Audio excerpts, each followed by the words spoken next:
Chief Russo, we went ahead and started the recording. If even prior to the welcome and pledge of allegiance, if I could let our executive director welcome our folks that are here in person. Oh, yes, thank you. So my name is Isabel and I am the executive director here because you'll provide. Been here 27 years, not all as executive director, of course. But anyway, I just wanted to welcome you all to the office and tell you you're in your house. Anything you need, let us know. And just want to thank Chief Russo and all the members of the LEPC for the great work you do. And just let us know how we can be helpful. I'm so happy you're here. Thank you. The floor is yours, Chief Russo. Isabella, well, thank you. And before we even get into the pledge here, let me get this adjusted so you guys don't have to look at my giant head here the whole time. I'm sure it might not be lost on some of you that the last meeting, I made a big play for, hey, let's start getting these meetings back in person if we can, or at least hybrid. And then here I am on a Zoom. So for that, I do apologize. This was an oversight on my part that I had already made this obligation, but I can even see Lieutenant Brown over there. He'll be my proxy today along with Charlene and everybody else. So I do appreciate, and I think we get a lot out of the in-person meetings with an additional networking, but as some people in the group know, my phone is always on. If you guys have any follow-up questions or need some further explanation or just want an additional FaceTime, just give me a buzz and I might not answer, but as soon as I get the message and have a couple minutes to give you a call, I will do so. So without further ado, I believe it's a couple minutes after 10, so we can probably get this started off. So my apologies, I'm here in the B&B, so I don't have a flag to look at here. I'm sure you guys have one there. We can put one on the screen. We can do the pledge.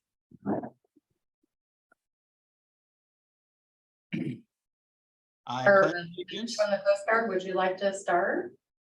What's that? So I'll get us started off, and then you guys can do that, and then we'll just do a moment of silence for our brothers and sisters, both here and abroad, fighting for our country, and those that have made the supreme sacrifice. So I pledge allegiance to the flag of the United States of America, And to the republic for which it stands, one nation, under God, indivisible, with liberty and justice for all.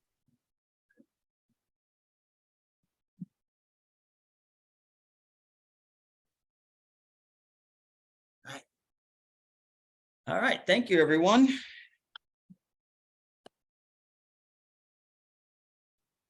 All right, Miss Charlene Burke. I would just wanted to again welcome everyone. As far as the instructions for participating today, if you are in the Hollywood Squares, we would love it if you could turn your camera on. That would be great. Just keep yourself on mute until such time as we do the roll call, which will be coming up, or if you need to communicate with the group. So welcome everyone, whether you are here in person or online. And I'll leave it with that, and we'll go ahead if it's okay. I'm going to start with a roll call. And this is in no particular order.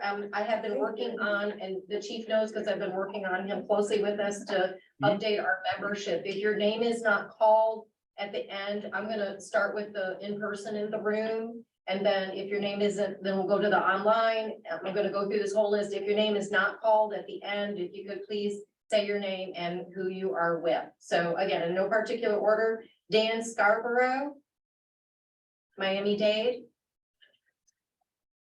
Dan Scarborough, Miami-Dade. His alternate, Troy Johnson.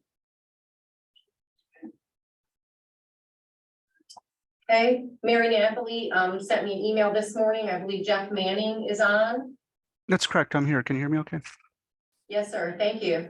Thank you. Camille Campbell, I believe Camille may be one of the other representatives who are at the RAD tabletop exercise today. So I don't think we'll be hearing from Camille. Josh Green. Romeo Laverius.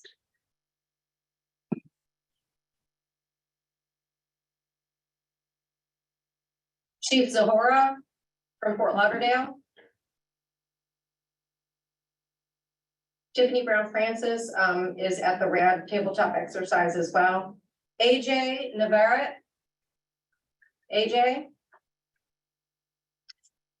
Jamie Johnson with Allied Universal.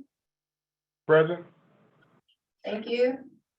Either GC Giustiano or Miguel Angel Becerra from Dean Foods. All right. Axel Rodriguez. Present. Thanks, Axel. Darren Ramkasoon. Darren. Jose Tovar.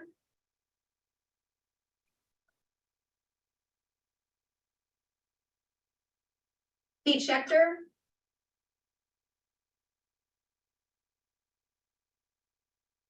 Patrick Collins from Cliff Berry. Or John Hines, Cliff Berry. Michael Garcia, Miami-Dade Fire Rescue. Lieutenant Garcia.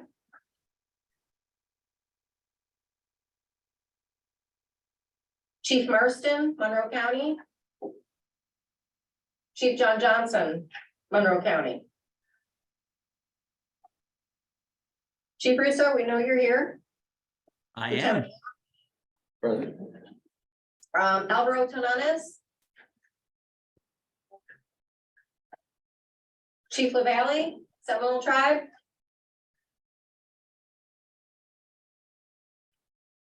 Keith Weston. Here. William Senishin. Shamila Lutchman. Charles Langford. Richard Whitehurst. Yvette McLeod. Stephanie Olami. Marie Sullen. Present. Thank you. Natasha Strokin, I believe maybe at the Red TTX as well. Martha Payan. Lisa Gordon. Eduardo Koenig. Present. Eduardo, did I pronounce that correct? That's good. Thank you. Thank you. Elaine Dondres. Present. Good morning, everybody.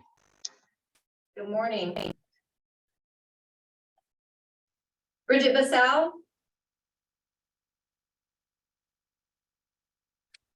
Rebecca Georgie. Yep, thank you.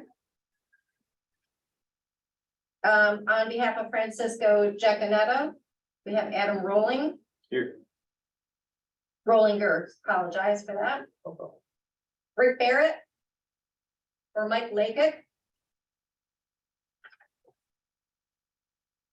Okay, that is the end of my list. If I can do a round robin in the room, and then we will go to the folks that are online, please. Hi, good morning. Jonetta Rana, DHL, well, formerly Gordon Food Service, now DHL. Thank you. Claudia Baker, Florida Division of Emergency Management. Thank you. Again, Yeah, you're good. Lieutenant Bobby Copeland, U.S. Coast Guard, filling in for Lieutenant Commander Adam Mosley. He's at another meeting, and I'll be taking his position this later this summer. Welcome. Jeff Barnes, Coast Guard. Continue, please. Adam Rollinger, DOT.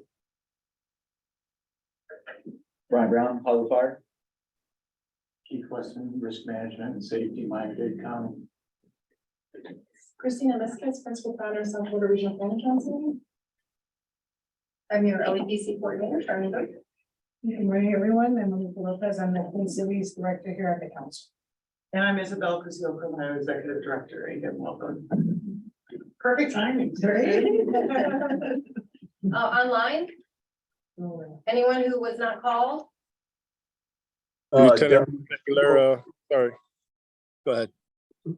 Deputy Chief Colina, RL Colina, Monroe County Fire Rescue, and we can remove Marston, Craig Marston from the list. Thank you. Thank you. Apologize, Lieutenant. No problem. Lieutenant Ray Aguilera, Buceo Fire Rescue, Hazmat. Thank you.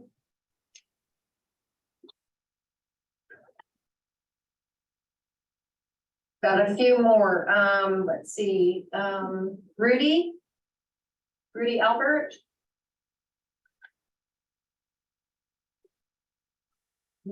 Okay, and I see I'm him not there. sure. I apologize. I see him up there, Charlene, but he might be on mute. He might be trying to unmute. That's it, yeah. Neil Buckridge. Neil Buckridge, City of North Lauderdale Public Works Utilities. Thank you.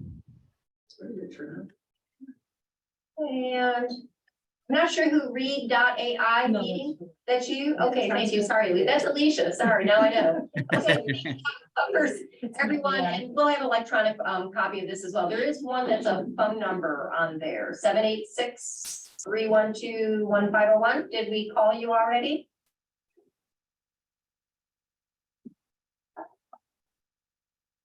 That's fine. Is that Henry's for us? No. Okay. Okay, Chief, back to you. Back to me. Okay. So we come to the previous meeting summary, and a lot about what we talk about here today is actually quite linked to what we did in the next couple items since the last meeting, and what we talked about in the last meeting. Basically, we obviously had a lot of changeover with Ray turning over the reins. We put out some nominations, requests to see what we wanted to do with vice chair. And obviously, we have a great amount of work completed and effort put in by the entire South Florida Regional Planning Council. But I definitely want to definitely give my thanks publicly to Charlene Burke. We knew that there were a couple items here moving in to me stepping up in this role as chair that we wanted to set the course and direction on the right foot. Not change directions, but we just wanted to make sure that we had some good foundation. And one of the biggest things I know that she worked on was trying to make sure that we're following the rules, and we're making sure that all our I's are dotted and our T's are crossed. And that's a huge reassurance to me and a big help for me. As some of you in the room know, I know we're all busy, but especially for the fire rescue guys, we never know what our schedule is going to look like. So having someone that's consistent on the other end of the phone is a huge help.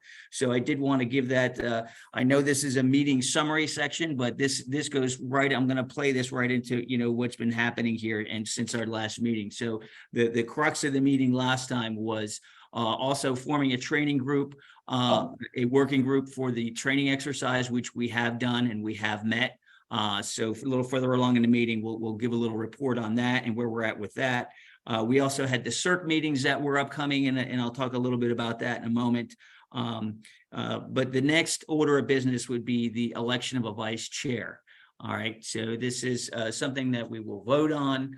And Charlene, just because I am not there, and I forgot to ask you yesterday, just to be sure, what do we have for nominations for vice chair? I know that we have Lieutenant Brown, and we have Lieutenant Brown actually present on the meeting in person with you. Do we have any other requests or nominations for the election of vice chair? We do not at this time. You might want to put it out to the floor, to the room. But we just have Brian's. I did include that in the agenda package, and then in the information and the invitation, and none were forthcoming. So okay. We have Brian's. So we do have Lieutenant Brown's nomination and bio that is, if you joined electronically, it should be attached to the agenda item, correct? Yeah, and we're going to pull it up right now too, Chair. Oh, okay.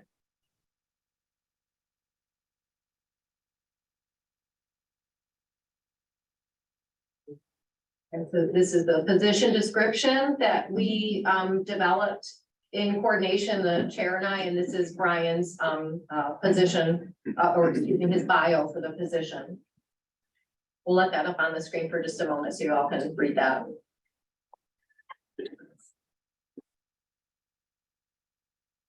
It's not sharing. Are you trying to share that online too? Yeah, hang on.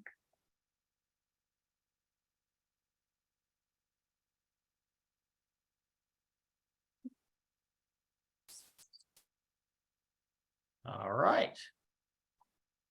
All right, should I read that or just have everybody read that on their own? I think everybody can see that, correct? Yes, sir.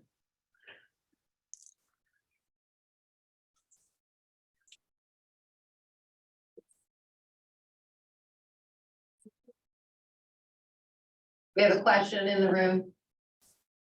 I actually, pretty sure this is okay to do because in past lives, we had to do all these rules.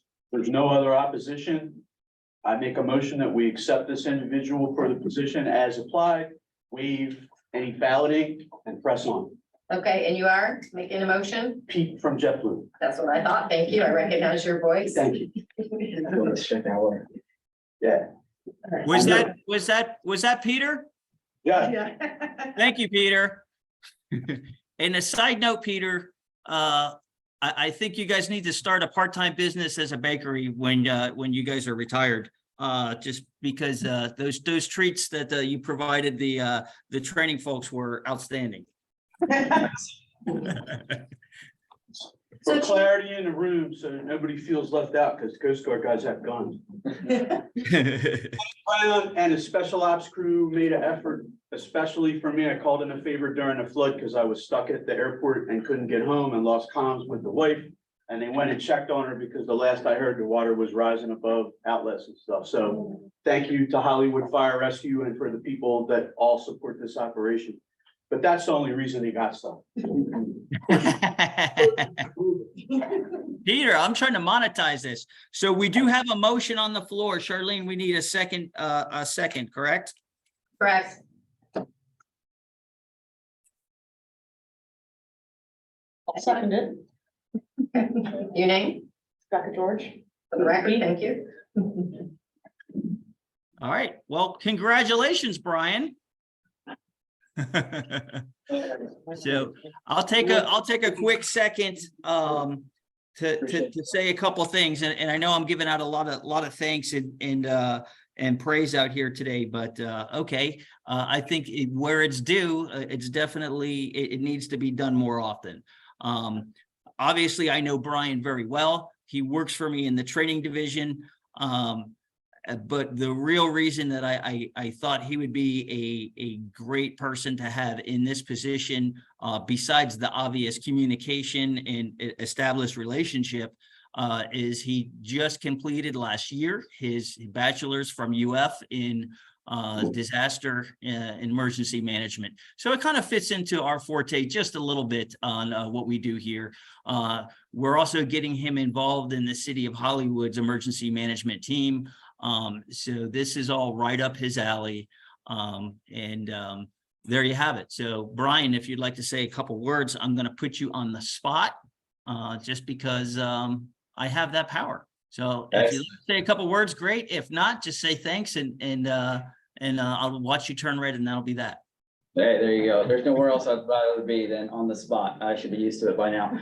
First and foremost, I'm a little bit newer to the LEPC community, but I'm not new to special operations training and emergency management. So I think my skill set fits this role very well, and I appreciate the vote of confidence from you guys. Obviously, I'm going to do the best I can to help this community and help this committee on a venture forward. It seems like we're moving forward at a pretty rapid pace, and I hope to keep that up. And I'm going to do anything that I can. So please don't hesitate to reach out to me if there's anything that I can do to assist you guys in what you do day to day, and vice versa, I'm sure. So I appreciate the vote of confidence. I look forward to serving. Excellent. Thank you, Brian. So yeah, as soon as we wrap up the meeting, I'll give you a buzz. So and thanks for being there today, Brian, in my absence especially. So we do have another vote, approval of the minutes from the February 15th, 2023 meeting. So can I get a motion to approve the minutes? And again, those are also attached on your email. Motion to approve, Brian Brown. Brian Brown, motion to approve, second. Axel Rodriguez. Just approve everything. Axel Rodriguez on second. We Yes, are sir. good to go. The minutes are approved. On to item number 5. So again, part of what a big part of what Charlene has been pulling her hair out over is updating some of the documents that needed some updating that haven't been tended to in a while. Obviously, we want to make sure that we've got an accurate roster of who our membership is, who's active, who our alternates are. So she's been working very diligently on that. And that I know is a job that's definitely like herding cats. So this list is probably a little lengthier than what we're going to see coming up, but that's the reason why, is we were confirming, reconfirming, and changing who the actual representatives from the different stakeholders would be, so we can update our roster list. So for membership changes, and I'm going to apologize in advance. I did look over the names. I think I'm okay, but there's a couple that I might butcher, so please do not hesitate to correct me. And we'll move right on from there. So membership changes. I have AJ Navarrete, Carl Sedelko from Century Industries, facility owners and operators as stakeholder. Also Axel Rodriguez, Jesus Olivo as alternate from Brentag Mid-South, facility owners and operators. Chief Doug LaValle as the primary. Chief Lou Valdez from Seminole Tribe of Florida, firefighting, as the stakeholder. Eduardo Koenig as the main, Ali Yunis as the alternate for Broward County Resilient Environmental Department, local environmental, as the stakeholder. Jason Weber and Tiffany Brown Francis as the alternate from Florida Atlantic University, emergency management. Josh Green as the main, Romeo Lavares, Broward County EM, emergency management. Keith Weston and Chris Runty as the alternate from Miami-Dade County Health and Safety. Lieutenant Alvaro Tananes and Captain Julio Melendez as the alternate from Miami-Dade County Firefighting. Duran Ramkasoon and Dee Williams as the alternate from Gordon Food Services Health and Safety. Patrick Collins as the main. John Hines as the alternate from Cliff Berry Local Environmental. Lieutenant Ray Aguilera and Lieutenant Mike Dominguez as the alternate for Broward Sheriff's Office for firefighting stakeholder. Rebecca Georgie as the main, and Joseph DeLuna from Florida Department of Environmental Protection, local environmental. And Charles Langford and Richard Whitehurst as the alternate from Baptist Health South Florida, health and safety. Charlene. Chief, so if I could just add a statement to the list, so just as a courtesy, so that we have both the member and the alternate listed, I provided both. Some of them, as you well know, you're present and you're already either a member or an alternate. So, but I just wanted to close the loop on that. So when I list them moving forward, I'm gonna provide both so that you all have that. So on this list, it isn't necessarily every one of those. Some of them are already established, but I wanted to put them both down so that everyone is aware. And on the nominations as well. So I have been pushing to, one of the things that's I've been pushing for is to update our membership record. So as the chief mentioned, it was sorely outdated. And so if you all know that there are people that I need to reach out to, you just need to let me know and I'll make those follow-up communications. And then for the policy, so what we're doing is for everyone, including for chief, part of Brian's role also is a part of a succession plan. So not only do our members all need to have an established alternate, because when you can't be here, we still need to have quorum, which we have. But it's so that we have good coverage in that. Most importantly, and Claudia is going to talk to us about this, is effective communication.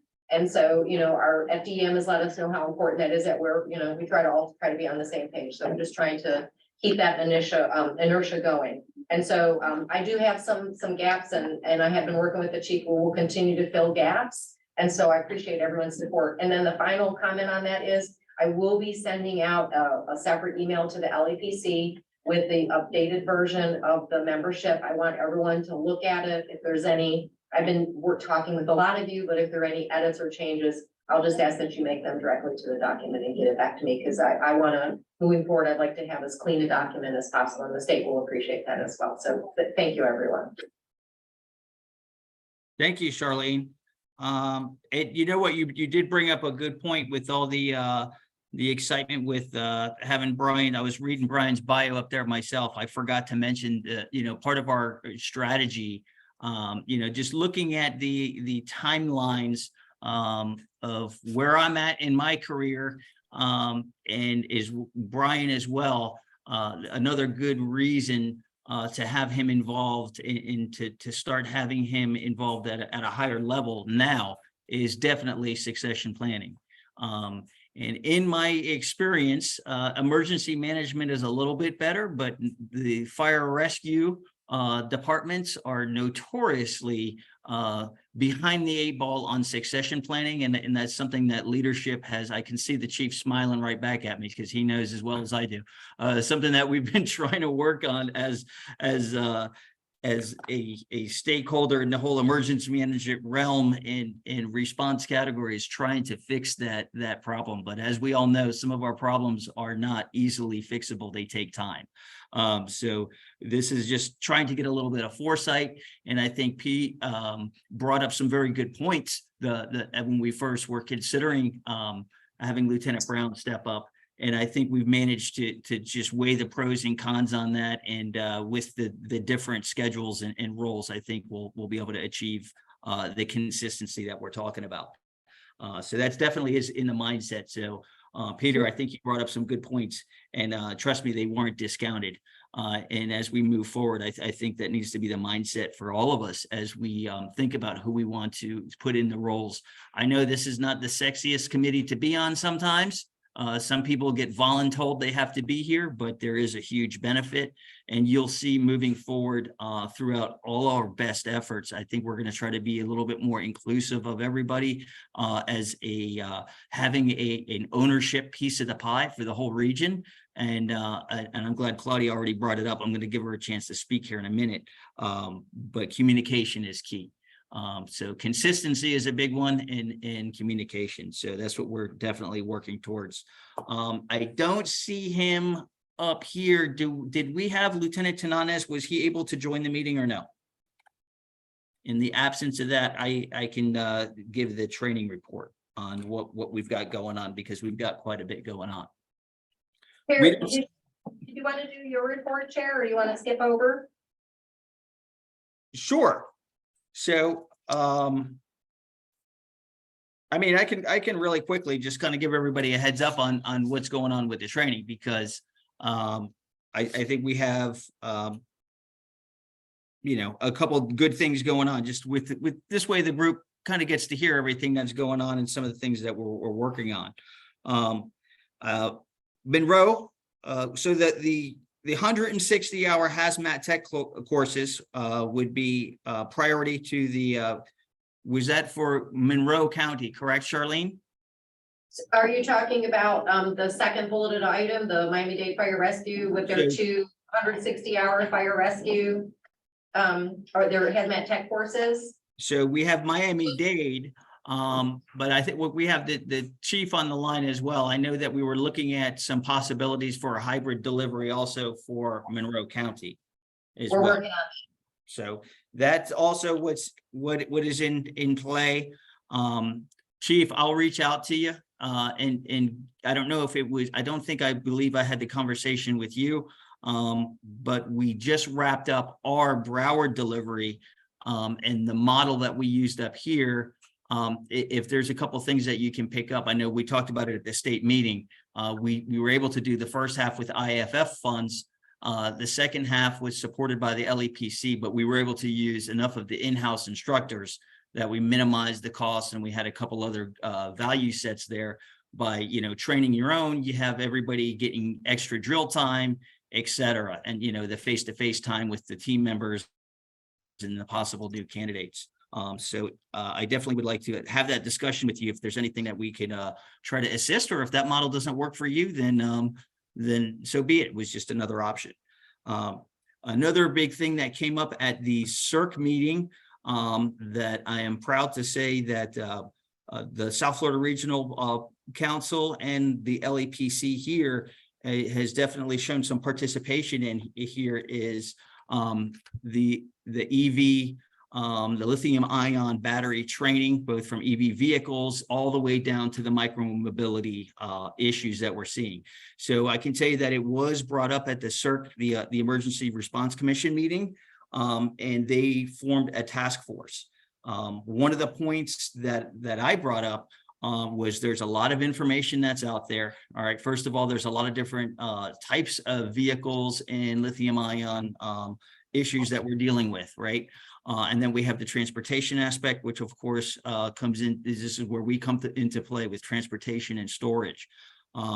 Now, my point is this: there's so much information out there, and some of it is getting put out there by people that are actually selling products, right? And some of those products are telling you to do one thing as opposed to another. What we really want to do is try to unify this stuff. So the CERC Commission started a training task force that we are participating in. Some of our guidelines that we've been using locally, we've given them that information. They're going to assimilate all that information. Some of the other stakeholders are going to be from the fire marshal's office. They're going to get involved in work, is it a hazardous material versus a hazardous waste? When is it possibly a hazardous waste? How can we regulate it? I'm sure some of us are seeing those chargers pop up everywhere, and the possible hazards with the chargers in public places versus private versus mixed use.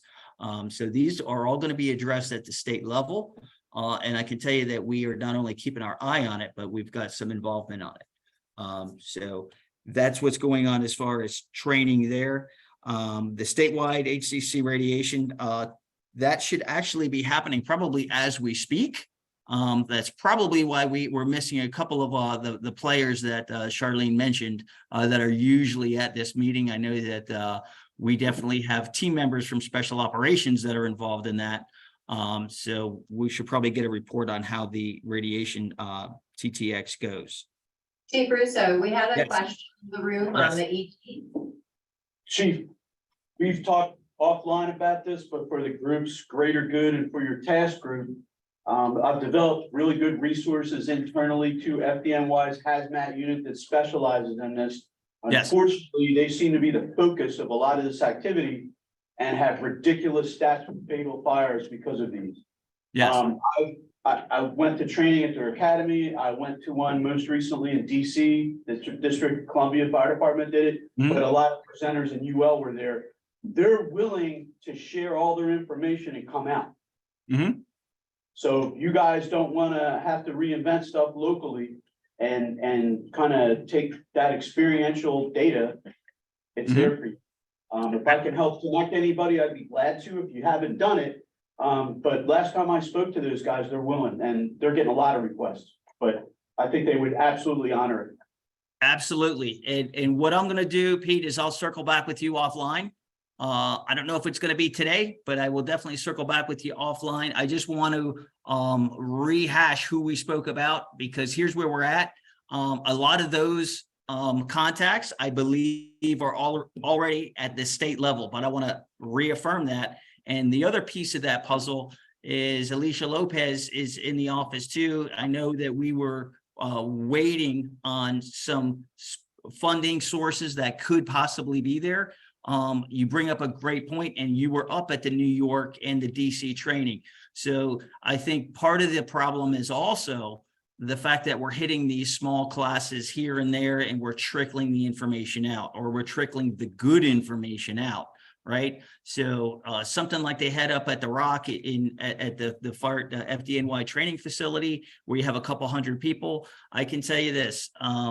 We're actively waiting for approval on what we're going to get for some of that funding, just to get some people here. But we've got a venue lined up, and I have no doubt that we're going to be able to fill an auditorium. So we're definitely going to circle back to that. But I'm glad you reminded me of that because I just want to cross-reference to make sure we're talking about the same people again. The other thing I want to just bring up is the EOD community for the law enforcement side of the house is starting to look at these materials as energetic materials because they're short of an explosion. It's a deflagration, not an explosion, but if you're in a room, it doesn't matter. Yes. So I think potentially you could look at UASI money. You know, that's a great point. Well, That's a great point. Lieutenant Brown, write that down. Way ahead of you. it's starting to become a thing in their world because it's only a matter of time till the bad guys figure out. Absolutely. Various. And all you have to do is pull it. Everyone's making their own video now, and they're showing you just how to pierce them or just put them in the electrolytes and how you can pretty consistently set deflagration. So Troops at FDNY are willing to share all of their recipes to create the thermal runaways and their props and everything else that you guys already haven't talked about. Yep. So yeah, there's a couple things going on with that. I don't want to get too far off topic, but I think that was a big enough thing and it's on everybody's mind to know that this will be a place where we can, and as soon as anything comes out official from the group, I'm sure that we're gonna share the information. We're gonna put it out there. So with the hazmat plan updates, with all the, I think the markups there, the last markups and everything, correct me if I'm wrong, Charlene, we just had a couple clarifications on updating a couple of the abbreviations that were in there. We got some clarifications and the plan should be approved. Right, so. 2023. Right, so if I could just speak on that for just a moment. So with the plan, I have been in communication as I'm relatively new on staff since December, so we're still figuring things out. And that plan, we actually loaded the plan in what is a really heavy workload quarter for the LEPC. So in communicating with our peers who have been at this for a while at another LEPC, they said, Charlie, just push that till later so that you don't have to deal with it this time of year. So what I'm going to do with the plan is, and we made real basic edits at this point. There's certainly more. It's a living document. You know, we get to work on it every year. So my suggestion or what I would be willing to do is as soon as, I'm not sure how the state will do this. For example, our nominations, once we are good with them here, we send them to the state and then the CERC actually does the final approval for the nominations. If on this document, that's the case, we'll just wait until July after their meeting. And then I'll immediately open that document back up and you guys can have months to work on it and make whatever edits you want to make. I know I spoke at length with Terry Hodges over at Broward County. He's new on staff as well. And he said, Charlie, I blew ours up.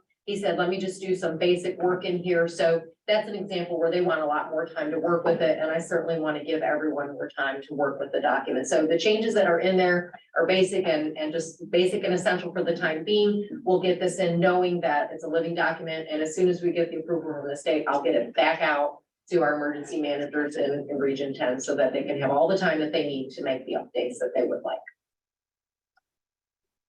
Excellent. And thank you for the clarification there too. Right. When we say, if I say approval, yes, the state gives the final approval. If we're giving approval, we're just approving that we're all satisfied here at our level for the local plan for the region. And then that gets forwarded to the state for final approval. Correct.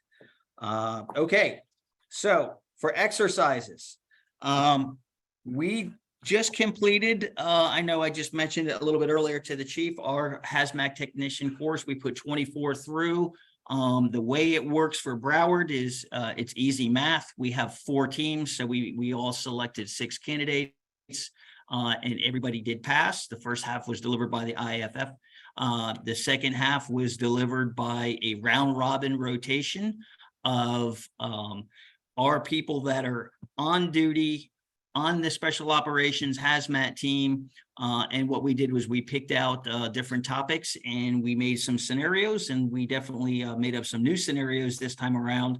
And we got these men and women some multiple rotations with our crews. So it worked out well. The major piece that we added, and it worked out really well, when we think about foundations and building a foundation is we had a vendor come in, we had Toby come in from Hazmat Classes and do 3 days of monitors on top of the basic monitor that they all got. So if you think about what a hazmat technician is doing, whether you know too much about all the technical side or not, obviously they need to have a really good knowledge of all the different monitors and types of monitors they're going to be using and when they're going to use them and how to properly use them and manage them while they're on a real scene. So that's basically where they got to that level while in their technician school. So that's one of the benefits of doing the class with the help of the LEPC to be able to get a vendor like that in for a couple of days of that caliber, and then kind of go back and then use your particular monitors. It was a great thing. We did print up a nice summary. I would expect to see a wonderful press release on some of the things that we have going on coming out there pretty soon. So the other big exercise is rail car safety with, some of the events that we saw at the end of last year, beginning of this year, especially in Ohio.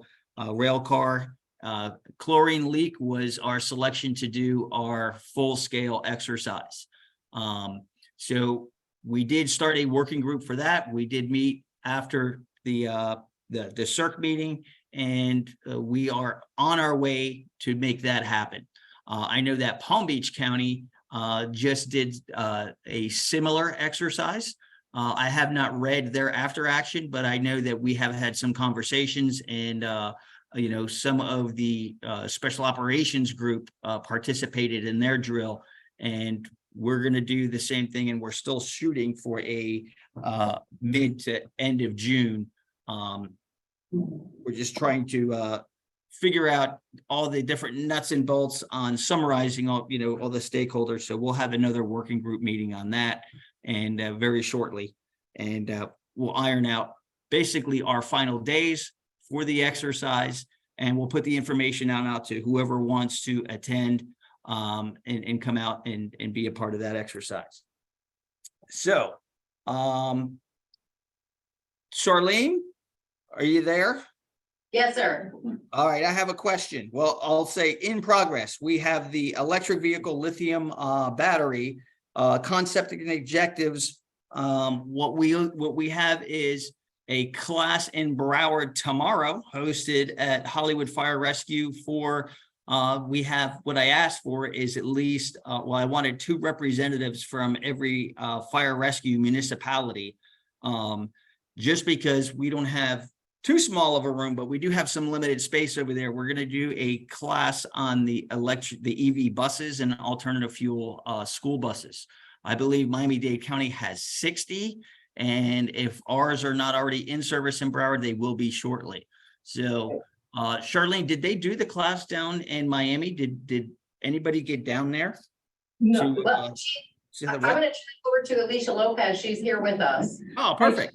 Morning, everyone. So the Miami-Dade County training has actually been postponed. We're working with the school district down there. They actually want to do the training to coincide with the release of their EV school buses. Gotcha. So they're actually going to release them this fall, whereas Broward they are. So they want us to ramp up and do the training right away, so that way in August the buses are there and all our first responders got all the information. So, and we will be hosting another one in June. So. Perfect. Okay, so. Here's what I'll say on that. And the reason that I mentioned it for 2 reasons. I just kind of wanted to see how it went, and I didn't realize that they rescheduled the whole thing. So, okay, so Broward gets to go first. Perfect. So I just wanted to extend it and remember, they're coming in, and this is going to be the first, like I want to say, I don't want to say meet and greet, but I'm sure we'll have a lot of questions on the fire rescue side. And I don't want to deter anybody from this group from showing up if they wanted to show up. I would just ask if you have somebody from your agency that wants to go, that 5 or 6 of you don't pile in the car, that 1 or 2 of you pile in the car and come over. We have it scheduled tomorrow from 9 to 11:30. So really 9 to 12 at the Hollywood Fire Rescue Training Facility. especially from the fire rescue side. I think it would probably benefit you guys as first responders. But I definitely want to make sure that, again, this is the information that in any way, shape, or form, whenever we can get it out, that's what we need to do. So I wanted to extend that opportunity to everybody as well. So again, I will not be in attendance, but I'm sure I will have some representation that's sitting in the room with you now that will be there with for the training tomorrow. And Charlene's got the information on and if not, Lieutenant Brown definitely does, on the address. If you're interested and you wanted to come check it out tomorrow, he'll tell you how to get there.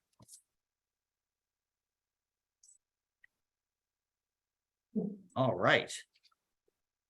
Charlene, I believe that's all I have for my report. If you wanted to do your report.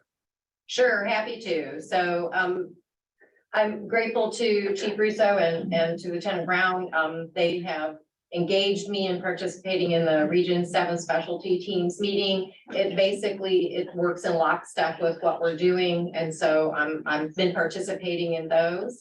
The next item on the list was CERC. I have been attending CERC, and Chief Russo has been going to everything with me. He attends all the meetings, CERC. He does the training task force meetings. He does the LEP. He goes for the whole thing. He's there. And so we're really glad to have him. I know the CERC is as well. So we're team tagging on that as well. And then the last item is just as an FYI, they actually do have the dates for the hazmat symposium. It's January 16 through 19, 2024. It'll be back at the same venue, and we draw down funds from the HMEP training. And Chief, if it's okay, I could talk a little bit about the training funds and our training working group. Absolutely. I think it'd be great coming from you. And I'll see if there's anything that I want to add. I'll just clean up at the end. Perfect.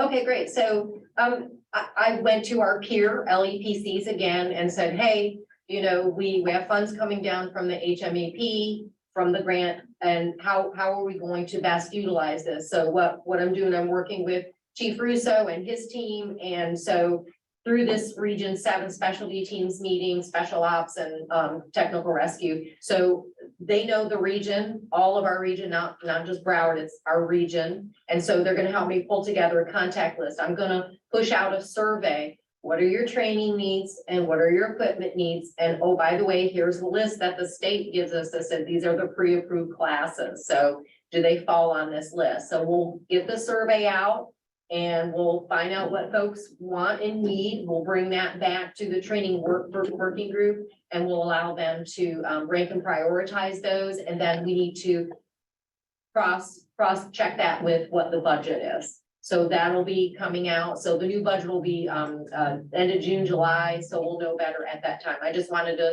let you guys know that that'll be the process for upcoming trainings. And then the one last comment I can make with regard to that is, again, to talk about Monroe County. We very much want to bring Monroe into the fold, the entire island system to be part of the process. So I know they've been working really hard to stand that program up, and we want to support them in that. And that goes for the hazmat symposium too. So Chief, just so you're aware, we generally, out of equity, we'll pick X number of people to participate, and then we'll do, let's just say 30, 10, 10, and 10, Broward, Dade, Monroe. So we'll make sure that Monroe will have representation there. So that's another great way for your people down in Monroe to come in closer into the fold with the LEPC and to get the training that they need. I greatly appreciate it. We do thank you for that. We are making, trying as hard as we can right now to move a couple things forward and, be a more inclusive partner for other areas. We always receive a lot of assistance when we call, and it's something that we want to do, train, and have the resources to be able to reciprocate that moving forward. So we do thank you. Well, I'll say this, you're very welcome. And I couldn't have said it better myself, Charlene, especially with your last point. That was the only point that I was really going to make on that, is in trying to be, number one, transparent, and number two, let's make sure that the entire region 10 now for LEPC gets their fair share. In my involvement over the years with LEPC, I know that Monroe just geographically, it ebbs and flows. It's a little bit easier now in 2023. But I can tell you that I am keenly aware that to try to keep you guys involved, and you guys have needs down there, and you guys not only have needs, but you guys have some special challenges. I can tell you that I've had some personal conversations with Chief Nugent and some of the guys in our Region 7 for the FDA side for now, of the Region 7 group, and they've been through a lot of growing pains over the years, and there's a lot of challenges, and a lot of us know each other, but we're definitely willing to give you some help. And you know, that's a two-way street. Sometimes the guys down there go, well, why didn't you just do it this way? And oh yeah, it works. It's all about just networking. So definitely wanted to make that point. Thank you, Charlene. You hit the nail on the head with that. Absolutely. So where does that leave us? We are the state emergency. So this is all Charlene, the hazard analysis working group and all this stuff. We've mentioned all this, correct?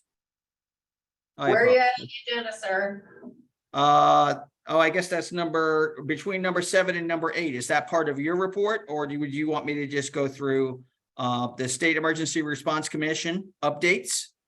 Yeah, if you, sure, Chair, you have the floor.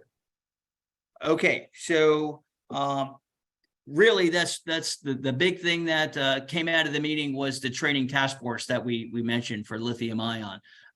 So I can tell you that there are several different areas that turned in documents. I have also got a PowerPoint that some of my team members have put together that I was going to push up to the state, and I expect to hear something concrete. It looks like we've been getting emails back and forth on the training committee over the last couple of weeks. So I don't think it's going to be something where we're going to have to wait until the next meeting to hear anything official. I think there's going to be a lot of movement before the July meeting. So again, I will keep you guys up to date on any kind of information that we have from that.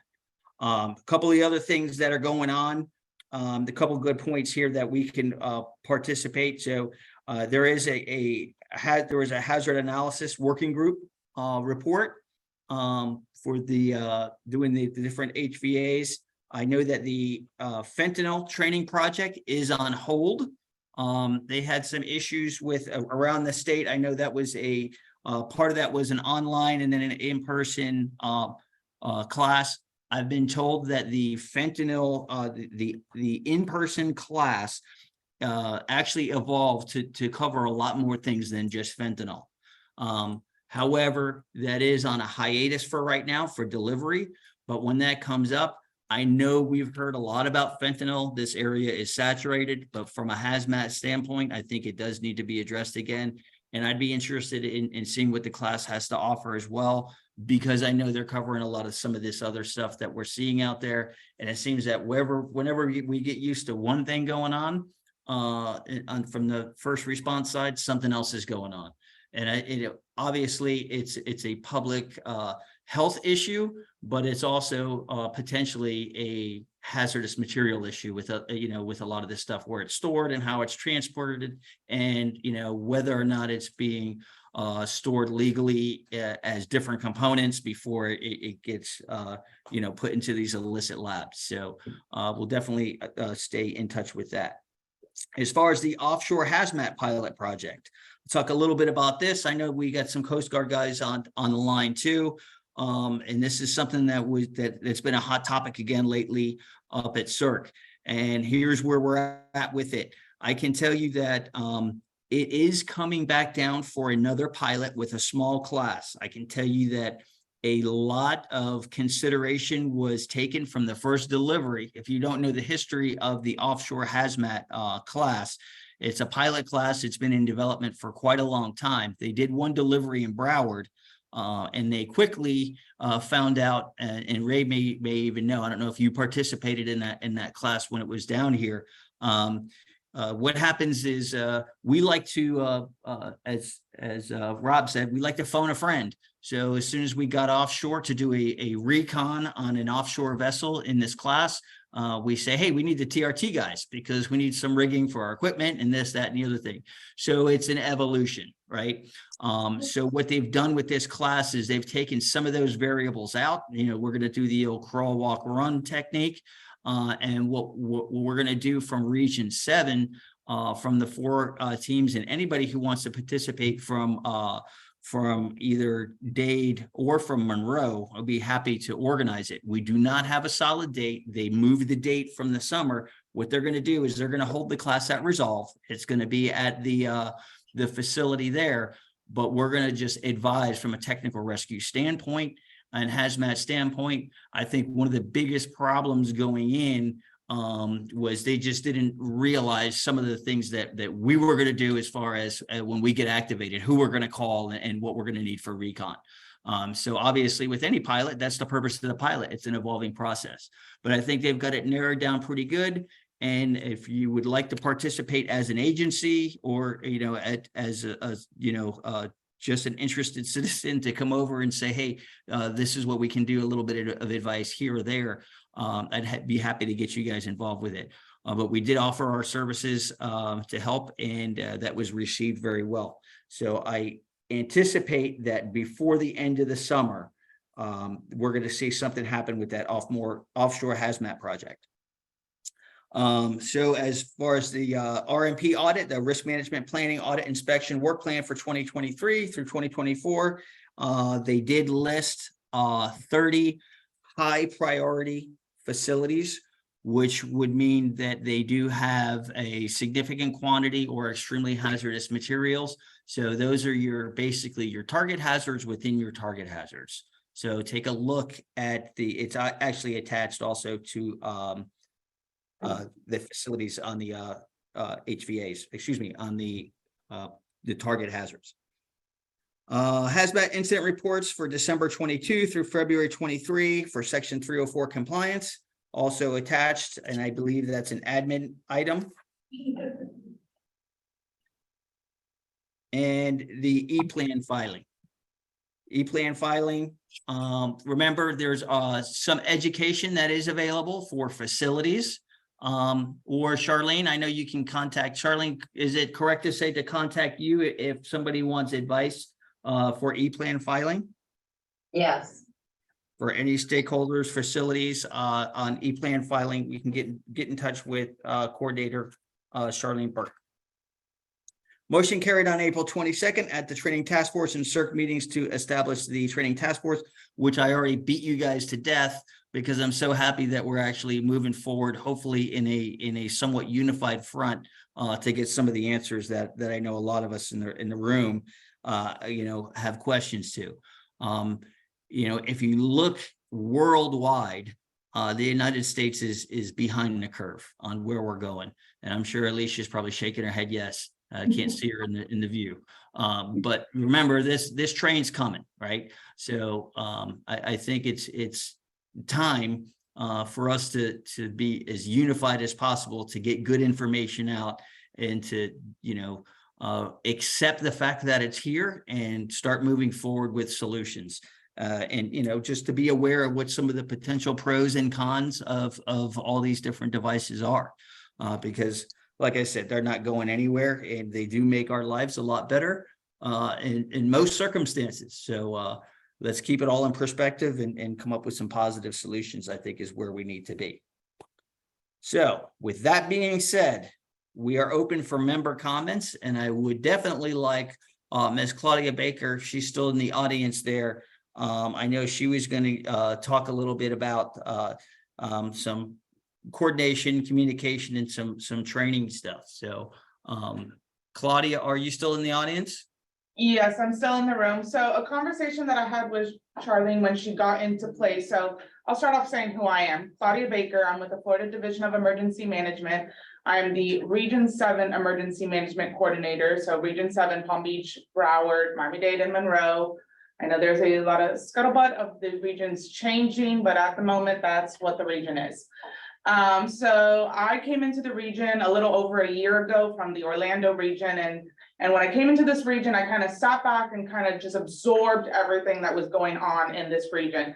And something that I saw, especially in the training vein, is there is so many mechanisms for training, but I don't think everyone has the situational awareness of all the trainings that are going on. So we have the RDSTF that is putting on trainings in the regions. We have UOC funding putting on training. We now have Securing the Cities putting on training. We have a nuclear power plant that FEMA comes in and does training specific to that. DEM, FDEM puts on trainings, and we work with the training coordinators. Then this region, obviously, Palm Beach falls into a different LEPC. So we have 2 LEPCs, 2 Coast Guard sectors, 2 NWS sectors. And what happens is we have a lot of funding mechanisms, but not a lot of coordination. So something that I'll see is, you know, a training will be put on in one county, and then the same training will be put on in a county next door, and they can't get full participation in either one. Well, why aren't we working together to kind of merge those 2 classes? And that way people are interacting with people outside their jurisdiction, because as we talked about earlier, there's going to be opportunities of mutual aiding. And the more that we get out and talk to other responders and other agencies, the better we'll be when we come to those cases where we are going to someone else's jurisdiction and responding. So something that I do is that I work very closely with each of the county training coordinators. So in Monroe County, it's Jeff Manning who's on the line. For Miami-Dade, it's Troy Johnson, and for Broward, it's Tatiana Riesco. I've started doing a quarterly meeting with them, trying to wrap our heads around the training. But another thing is, if your county emergency management doesn't know what training is going on, how can they help in this process? So I've also reached out to Josh Green, who is Miramar Fire Department, but he serves as the RDSTF training, and kind of bring him into the fold, and possibly bring in the LEPC trainers into the fold, to try to coordinate all this different training we're putting on. I know some is fire, some is law enforcement, but the way that emergency management is going, you know, we kind of have to encompass that whole community approach. The counties are tasked every year by the state to do an IPP, which replaced the MITAP, which was the multi-year training and exercise plan, which that is supposed to encompass every training and exercise going on in the county, whether it's fire, whether it's law, whether it's the airport, whether it's the hospitals. That in the last 2 years has changed over to the IPP process. Every year, Region 7 has an IPP meeting, where the state comes down and says, as a region, what are your gaps? What are your training needs? That meeting has not been well attended in the last few years. So we're kind of seeing the same classes. Another thing when it comes to training that we're also finding in the emergency management vein is the lack of certified trainers, which is hard to believe in a region like this when there's so much expertise and there's so much experience. Yet when we try to put on like an ops section sheet, we're having this hard time to find certified trainers.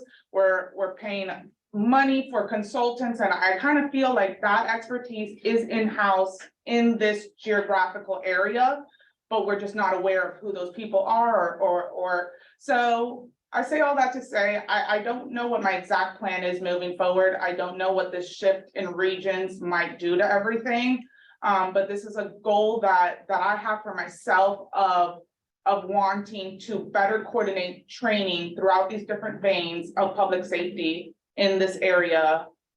And for us to be talking more, so we're not duplicating efforts. And obviously we all have a little bit of money that we can use, and maybe we can pool that money better and make sure we're bringing in the right classes and that the right people are going to them.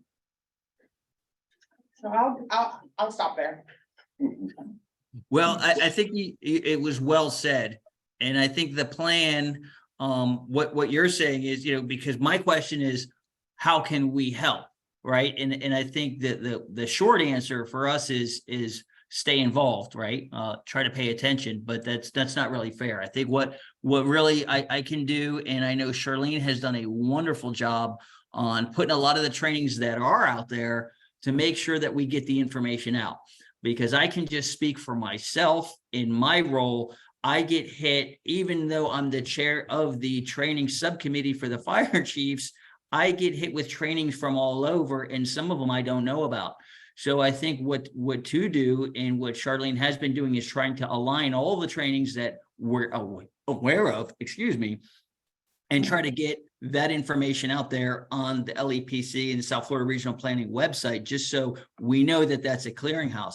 I can tell you that we mirrored that just before that with the fire chief's website. But what I think I'll probably do is connect Charlene with Rocio that manages the fire chief's website. But there you're talking about back end. I think you brought up a very good point, is these the planning or even the brainstorming before the actual planning needs to, if there's room for improvement, I think that comes down to communication ahead of time with, let's do one down in Monroe. We haven't done, and I know that they probably need some FEMA classes down there, even though we go, well, it'd be real easy to host it here again in Hollywood. No, it needs to go down there, and we need to, if someone really needs it, they need to go down there. And I think it hits a couple of buttons, right? You're fiscally responsible, right? And then, we're making sure that we get the wealth spread around. And again, if you've got two classes that are duplicated and both of them are half full, I mean, there's an easy solution there. It's pre-planning.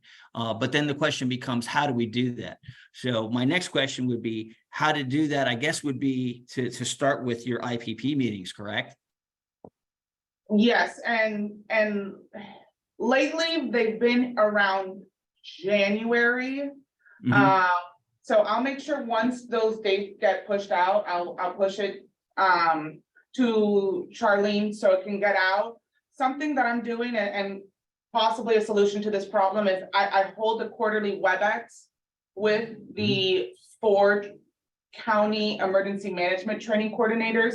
I would like to invite who would like to be kind of the training representative of the LEPC onto those meetings, so we can kind of coordinate together. And as well as bring in the RDSTF as well. Just like I said, we're talking together, so we all know, okay, these are the trainings I have coming, these are the trainings you have coming. Where can we work together? Where can we either put it in your county this time around and put it in my county the next go around? I see something in this region that a lot of jurisdictions are not allowed to leave county boundaries, which make things a little bit hard, especially when we're bringing like consortium classes. So people that are coming from, another state, they think they're coming to Florida. So they're like, we came to Florida, like, why aren't people showing up in their classes? And they don't realize that there are some, I'm not allowed to leave the county boundary, things like that. So these are things that I guess one by one we'll work through, but my solution for now is this quarterly WebEx webinar format of the training coordinators for this Region 10, Region 7 area, to kind of just align and get a little bit better situational awareness of what each other are doing. I agree. So I would say, just in good faith from our end, any information, whenever you get it, I will forward it, and I'm sure the rest of the group will, to any of the stakeholders that we think need to be involved. As we all know, just why we're all sitting here today, and you guys are listening to me blabber on, it's all about pre-planning, right? I can tell you it's the same scenario at the RDSTF. We're begging people to take classes that are there as resources, and it's not easy to get those classes established, venues up and running, or even if they're hybrids, there's planning and work involved. So let's just be more effective with it if we can. So the LEPC, I will speak for the team here, will definitely help out as much as possible.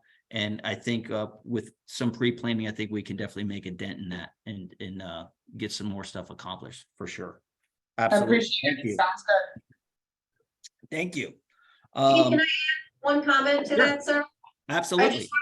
I would love to have you when we do our training working group for the regional comprehensive understanding of what's going on as best as you do, to be part of that. Of course. When that comes up, and then that will help us to make sure that when we do our ranking and prioritizing for whatever training, you know, they decide on, like, well, wait a minute, did you know, right? So you can help us potentially fill some of those gaps, so that would be Exactly. great. And then the last thing was just a general statement. We were talking about this clearinghouse. The clearinghouse is your house. It is the LEPC web pages. And you brought up Josh Green. Josh is great. I'm on Josh's hit list. Anything that's training related, it comes to me. I turn it right over to my public involvement team and they load it up onto the website. So that clearinghouse is there for you. And so if you want to know what's going on in training, or you want to add to the training that's posted up on the website, just send it to me. Put me on your contact list for whatever distributions you have, send me the information, and up it goes. And then people should get used to the idea, come to the website, come to the LEP website, and look, it's a one-stop shop. That was my goal for the clearinghouse. I heard what you said, and I totally agree. The chief agrees. I think we can all agree that it's a good idea. So let's take advantage of the resources there, use it to the full extent. That's all, chief. Thank you. Excellent. Quick question, ma'am, Yes. and really to our presenter. Using existing channels of communication, we spend gazillions of dollars for, that are supposed to be interoperable. Can we also leverage stuff like WebEOC or other assets to send the same information out? So the fire people are very good at communicating among each other, or public safety in general. Sometimes EMA is pretty siloed. Yes. Something like that, So, an I mean, opportunity? Our version of that is CertTrack. Right. If anyone's been on CertTrack, I know it's super outdated and Challenging. not user friendly. We have been working on CertTrack 2.0 for a lot of years. It should be coming through very shortly, but CertTrack is supposed to be that one-stop hub that all the veins of public safety can upload their training. You know, there's the housing, human services part of it that I think get like very left out in the public safety realm, but everyone through their county training coordinator has access to upload classes onto CertTrack. CertTrack is what we say, hey, if you want training, go to CertTrack and look for available classes.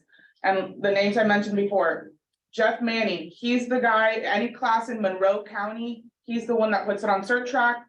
Troy Johnson does it for Miami-Dade, and Tatiana Riesgo does it for Broward County. If they're not looped in, then they're not able to put it on CertTrack, and that's our mechanism of saying, this is what training is available in the state of Florida. And CertTrack is on clearinghouse. Yeah, to Pete's point, I think what might be good, because I even forget sometimes too, like, you know, and I use WebEOC.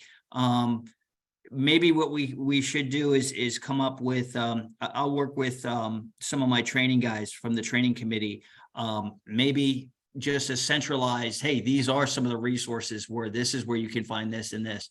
And that might even kind of propagate, hey, we need to make this more interoperable if it's not. Because there's a bunch of stuff out there, but like CertTrack, I know it's had some challenges. I'm looking forward to a new version of CertTrack, as I'm sure everybody is. But you know, there's a lot of stuff that has to happen behind the scenes for that, with all the documentation. I think that they don't want to lose everybody's credentials and everything else moving forward. I would imagine that's a big piece of the puzzle of you know, revamping any database, let alone something that has state credentials when it comes to emergency management and who is supposed to be where, and what classes they can either teach or what classes that they've got under their belt. So that being said, do we have any other public comments? I have, Right here. Judith Arena, DHL Hub and Aviation. So I actually been part of LEPC for some time. But I came from Foreign Food Service, private sector. So that industry, the hazard there was ammonia, or 10,000 pounds of Yes. ammonia facility. So my point, hearing you talking so much about training, was kind of leveraging also with the private sector sometimes Mhm. now being, so we've done this, right? We did a tabletop exercise. Once upon a time, they brought me in, we actually did a tabletop exercise using a situation that we had encountered at the time at that facility. Doing the same right now on aviation, right on the airport, we see receiving tons of cargo every day. And as we see these little, small, tiny emergencies coming through in Miami-Dade, we see them out there on the ramp, but it's using that to leverage, right? There's still that gap in connecting.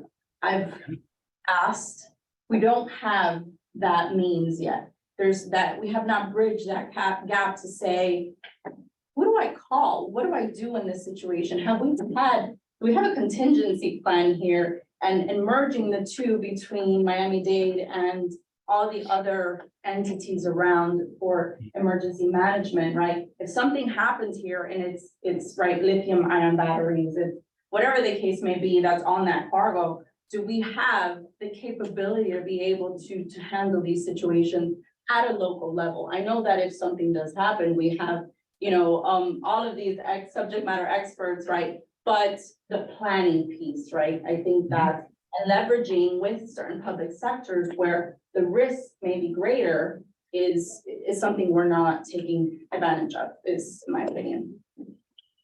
$1 million, right on the money. So my experience with LEPC, based on my really bad accent, is kind of north on 95 from here in Philly.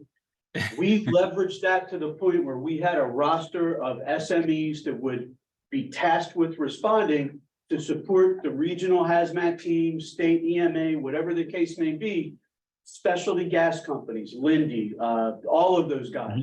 But, and they have tremendous resources as far as like coffins for the cylinders and anything, the expertise beyond what we have. But instead of going through, waiting at the command post for the right person to call you, you guys as the incident commanders and girls as the incident commanders had their numbers and could just hit a button and get them and their teams moving. So all of this stuff is out there, and to really make this LEPC tick and be multidimensional, we're missing that. And I think that that's a great resource, and it was very well stated. Okay, so that being said, Pete, you've been around long enough to know what happens next. Yeah, if you talk, you get tasked. So Charlene and figure out, let's look at the EHS providers and go to them or host them for a short meeting, even if it's online, and see what resources they do have to build you resource directory. Right. So what I'm thinking about is let's do, I don't know what we'd even want to call it. I don't think that we need to pigeonhole it by a public-private liaison or just it's a special project or working group or point person to get this SME list and kind of see what's going on with some of these. Something that we do on the TRT side, for example, is we'll go to target hazards, and now instead of just going, okay, yeah, we were on the roof and we got some drill time, we actually come out with a target hazard document. We do, point of contacts and anybody that's on site that's SME, and that goes to all 4 trucks. So I think something like that, without getting too in the weeds, with at least just a name of points of contact or subject matter experts or resources that are available that maybe the private sector doesn't know, or a contact person that they should be calling from Miami-Dade Fire Rescue, et cetera.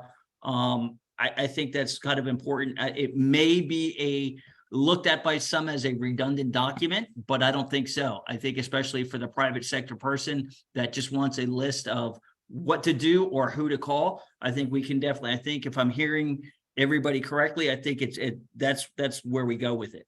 It's going to add deep pockets to our roster too, because industry needs to do stuff to interact with their communities. And if they know that there's a need for equipment or resources or specialty training, they won't even blink an eye or even a support. Like if you're going to do a day-long exercise, boom, your catering's covered.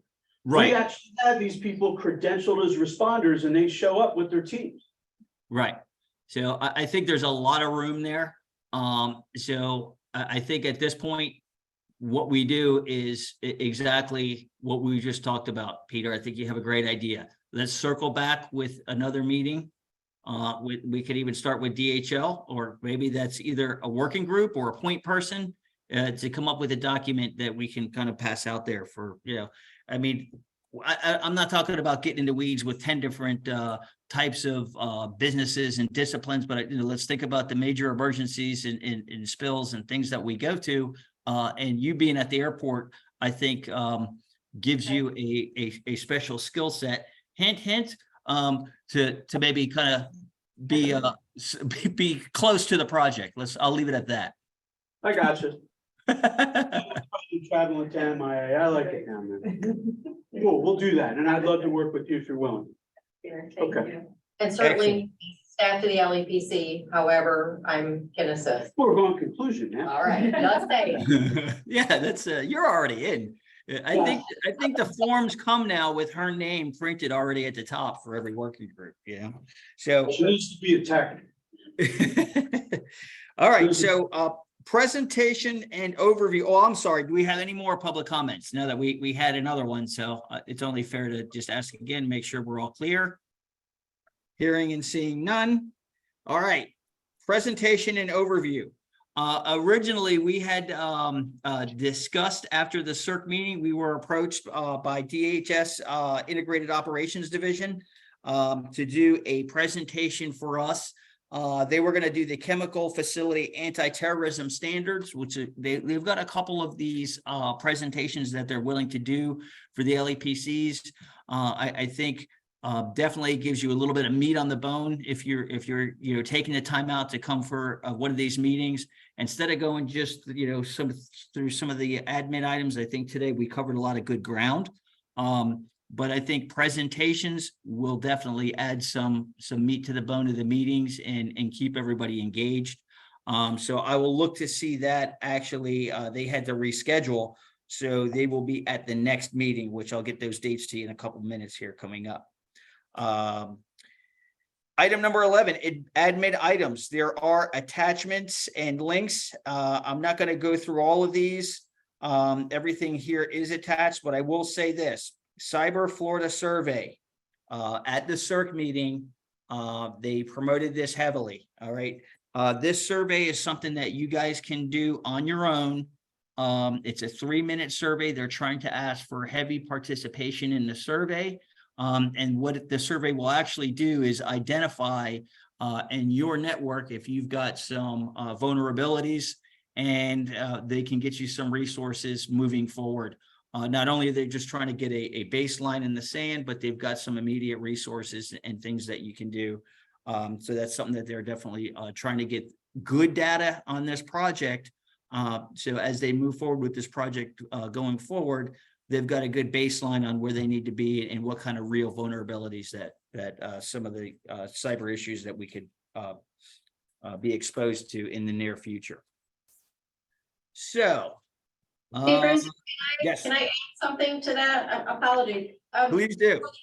For the administrative items, after the agenda was put together, we got a request from DHS, from Damien Giroux, from FBI Miami. And if I could just take a moment to read it, since I didn't pop that on the agenda. Basically, FBI Miami has been attempting to update their tripwire initiatives to include healthcare providers and hospitals that maintain radiological sources, to include blood irradiators and gamma knives. We are mainly concentrating on sizable cobalt and cesium sources. In the initiative, the FBI would like to start a conversation with these facilities about their source security and countermeasures in place at the facility to deter any unauthorized access or theft of the source. At this time, I have close contacts at the University of Miami, Sylvester, and Baptist Health Cancer Centers. I was hoping you all could utilize your contacts to provide me a list of facilities through Broward County, possibly Palm Beach, and a contact through which we can engage in this conversation. So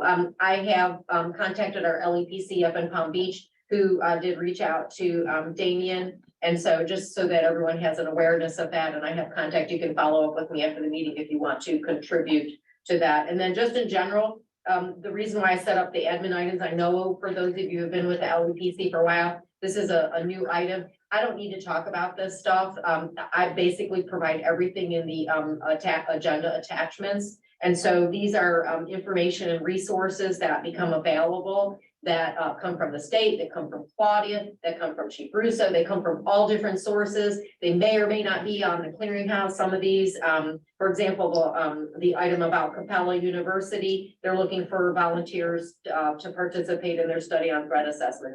That's probably not up on the clearinghouse, so just so that you're aware, that's how I'll do that managing forward. So because the meeting is for you guys, so I will provide what I think is useful and instructive that I get from all the different folks that communicate with me here at the LEPC, and this is the format that I'll follow. I'll either give you an attachment or I'll provide you with a link. That's all. Excellent. And so I just want to just to make sure I'm doing this correctly, Charlene, I don't have to list all of these, correct? Because Correct. everything is attached, just like you were just saying. So one thing I think that you know, in the vein of just kind of showing off everything good that's been going on, I think the press releases are a great thing. And I would say that we probably have some more press releases that you guys will be seeing coming out shortly. Back from the 160 class, forget about the one from my Thomas Yatabe Award. I think we've rode that one as long as we could ride that one for my popularity, and then Heat Shield 4 as well. And you'll definitely see some stuff. Anything that we can do to kind of self-promote and get the word out there, I think the team is definitely a big fan of. So look forward to seeing some of that stuff. All right, upcoming meetings. The next LEPC meeting, August 16th, hybrid. I will be in person. I do not have any upcoming trips that I'm going to be there for. So barring any kind of real-time emergencies, I do plan on being in person and being with the group for those of you that plan on being there. We will still do it hybrid. As looking at the attendance, we still have a lot of hybrid people. It is 2023. I think definitely going hybrid is the way to do meetings moving forward, especially with groups with so many different disciplines and stakeholders. Trying to manage those schedules, you have to give options. And I think this is a good way to do it. So the training task force meeting is July 20th and 21st in St. Augustine. The LEPC meeting is the July 20th, and the actual CERC meeting is July 21st. I know myself and Ms. Charlene Burke will be in attendance for sure. Let's see. So I believe all we have left. I have here, and forgive me for this, Charlene, the Florida Fire Chiefs Scholarship. Do you have any information on that? Oh, so I tried to pull it up, but because I'm not a member, I wasn't able to capture the information. So I don't, if anyone needs information on it, I can like do a little recon and see what I can find. They can just let me know when I can forward information to them. I think there's a web link that I can share. I don't believe that's in the admin items. Yeah, I think I had it just as a kind of a note that when we met earlier, Charlene. So June 15th, and if you are a member, from Fire Rescue Chiefs, I to be honest with you, I apologize. I don't know the criteria, but I do know the deadline is June 15th. So if we want to look it up, I'm sure you remember Florida Fire Chiefs. Just go to their clearinghouse there, and I'm sure it's heavily promoted. With that, the only other thing that I've got written here, and I probably should have mentioned it a little bit earlier, another project I want to work on, and we've already got the Broward team started, but reaching out to Miami and to Monroe. From the fire rescue side, I would like to have a regional inventory of some of our resources and assets. So hopefully we'll never have to compile it all, be standing around together with all of our regional assets, but we know every once in a while it's good to take a peek and see who's got what and what's in service and what's out of service and what's been renewed. So if you guys get no timeline on that, nothing that I need by next week or next month even, but if you have it handy, or if you guys are in the middle, it was one of these things in Broward, I'll be honest with you. It's like, yeah, everybody give me your inventories. And it's like, yeah, I got some inventories that all of a sudden needed to be updated. So it tells me, that's a common problem from our playing field. So at least I know I'll have some updated inventories coming. So if you guys can kind of keep it in the back of your mind, I think it would be a good resource for us all to share what we've got. Just, you know, in the manner of knowing what we got before we go to the big game. So with that being said, if there's no other comments, questions, anything else, I think I've stayed in the air condition long enough while the rest of the guys are out working. So they're going to make me go outside and do some work. So I'm going to make a motion to adjourn. I motion to adjourn. Yvette, thank you. Second. And there we go. Everybody have a wonderful day. Brian, good luck. We're all counting on you. Bye, Chief. See you guys. So what I'm trying to do is.